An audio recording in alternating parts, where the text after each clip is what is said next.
Hello everyone, welcome to this online platform Sushma Singh Academy. How are you all? I hope you all are good.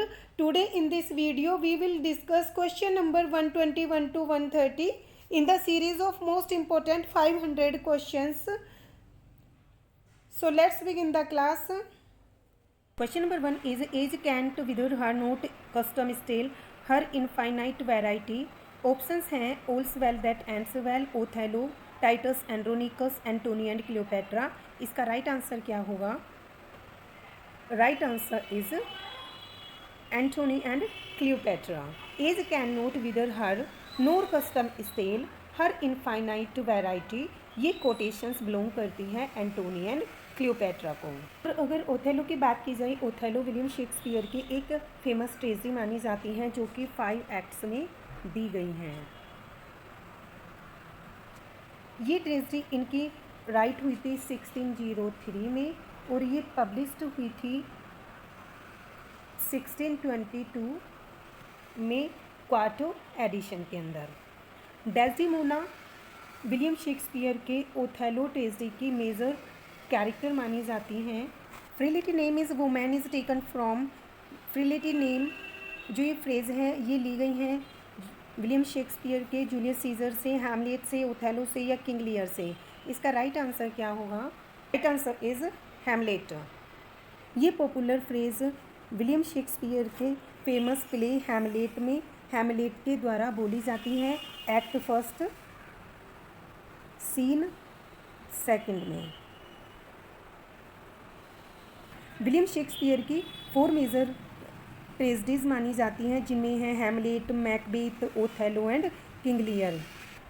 Coat the quality of mercy is not strained it droppeth as the gentle rain from heaven occurs in. ये famous coat ली गई हैं 12th night से, Cymbeline से, merchant of Venice या as you like it. What will be the right answer for this question? Right answer is the merchant of Venice. Quality of mercy is not strained it droppeth as the gentle rain from a heaven. ये line occurs होती हैं the merchant of Venice में जब Portia demands करती हैं Shylock से merciful होने के लिए एक्ट फॉर सीन फर्स्ट में.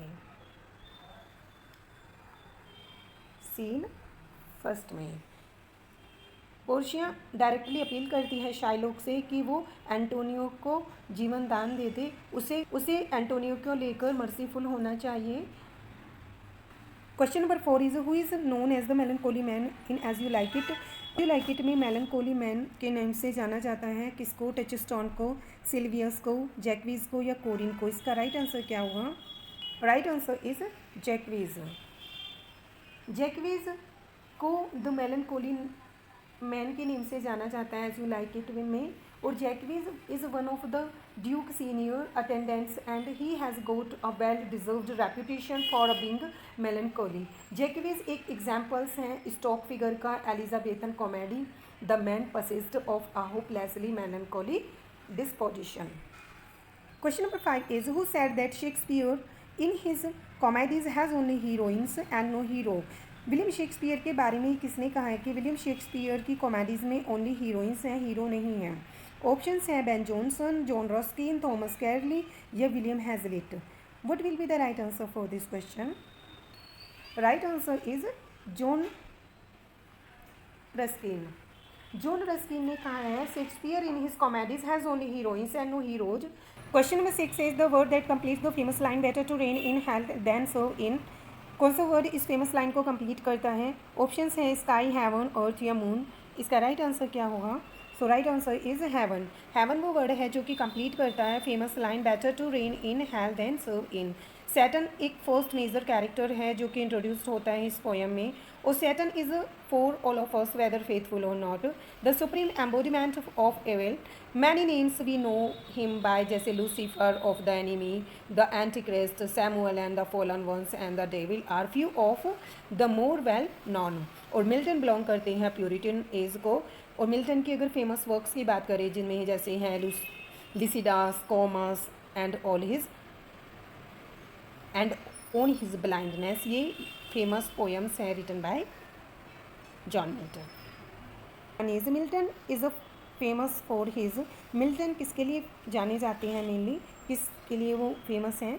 नैरेटिव स्टाइल के लिए, अपने ड्रामेटिक स्टाइल के लिए, ग्रैंड स्टाइल के लिए या एफोरिस्टिक स्टाइल के लिए? What will be the right answer for this question? Right answer is grand style. Milton अपनी ग्रैंड स्टाइल के लिए फेमस हैं and his choice of style for his late epics is curious, especially considering his earlier admiration for and imitation of Petrarch, Dante and Ovid. Yet as an old man he turned towards a densely philosophical style of writing जो कि influenced हुए हैं by the dialogues of Plato, which in his later life he turned to almost to the exclusion of everything else.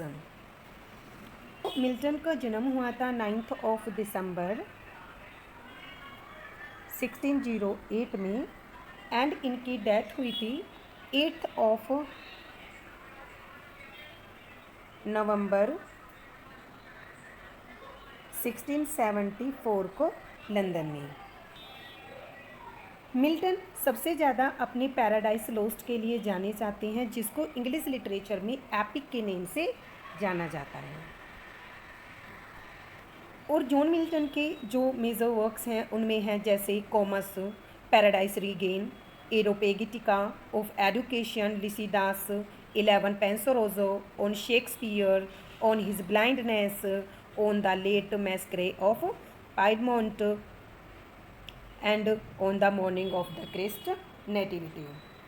बात करें अगर on his blindness की, ये one of the best sonnet माना जाता है जॉन मिल्टन का। और जो लास्ट लाइन है इस सोनेट की वो है they also serve who only stand and wait is used in mottos in number of context. Sonnet ये जॉन मिल्टन का पब्लिश हुआ था 1673 में,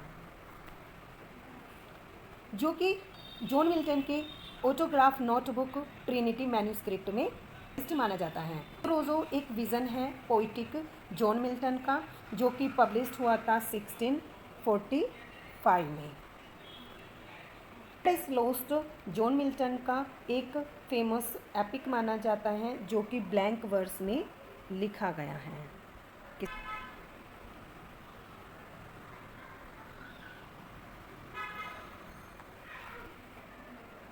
ओरिजिनली ये इशूड हुआ था 10 बुक्स में इन 1667,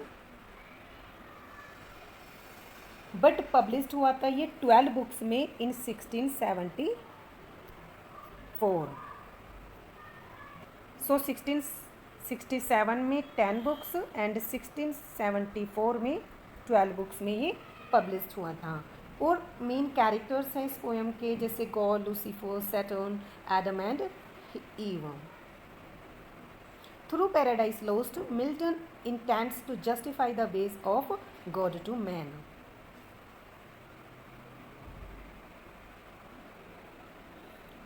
And Milton wrote a companion piece, Paradise Regained, in 1671, which dramatizes the temptation of Christ. Question number 8 is which of the following poets doesn't belong to the lake school? इनमें से कौन से poet lake school को belong नहीं करते हैं? Option है Keats, Coleridge, Southey या वर्ड्सवर्थ। इसका राइट आंसर क्या होगा? Right answer is Keats. John Keats doesn't belong to the lake school. और S T. Coleridge, William Wordsworth, Robert Southey ये पोइट्स लेक स्कूल को बिलोंग करते हैं and lived in the English Lake district of Cumberland and Westmoreland at the beginning of the 19th century. They were the first described derogatorily as the Lake School by Francis Jeffrey in the Edinburgh Review in August 1817. Question number 9 is Mary Shelley's father was a William Godwin of famous. जो कि Mary Shelley's के father William Godwin थे, वो एक famous क्या थे? Physician थे, spiritual leader थे, पोइट या सैटिरिस्ट थे या फिलोसोफर। इसका राइट आंसर क्या होगा? So right answer is philosopher. Mary Shelley's father जो कि विलियम गॉडविन थे, ये एक फेमस फिलोसोफर थे who anticipated the English romantic movement and literacy movement with his writing. और he was born on March 3rd, 17 56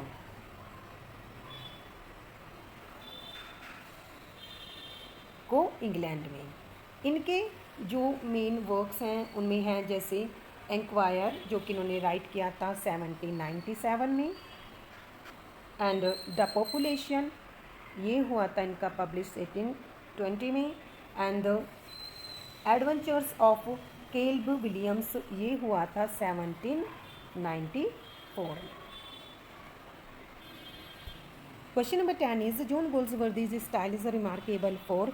John Galsworthy का जो style है वो रिमार्केबल है किसके लिए? Its strength and elasticity, its powerful sweep, brilliant illustration, its deep psychological analysis, या all of the above. इसका राइट आंसर क्या होगा? इसका राइट आंसर होगा ऑल ऑफ द अबव।